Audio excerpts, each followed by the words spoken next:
যুদ্ধবিরতি চললেও থামেনি উত্তেজনা। হরমুজ প্রণালী নিয়ে এলো নতুন নির্দেশনা। যুদ্ধবিরতির মাঝেই সমুদ্রে বাড়ছে নিরাপত্তা ঝুঁকি।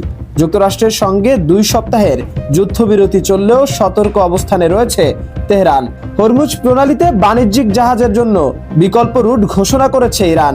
আইআরজিসি জানিয়েছে, এখন থেকে এই পথে চলাচল করতে হলে তাদের নৌবাহিনীর সঙ্গে সমন্বয় করে নির্দিষ্ট রুট অনুসরণ করতে হবে।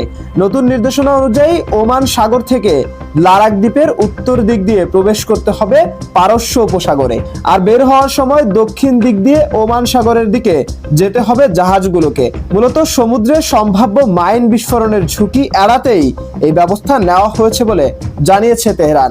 বিশ্লেষকদের মতে এই পদক্ষেপে বৈশ্বিক বাণিজ্যেও প্রভাব পড়তে পারে। বিশেষ করে তেল পরিবহনের জন্য অন্যতম গুরুত্বপূর্ণ এই রুট এখন বাড়তি নজরদারির আওতায়। জাহাজ চলাচলে বিলম্ব বা ঝুঁকি বাড়লে আন্তর্জাতিক বাজারেও অস্থিরতা দেখা দিতে পারে।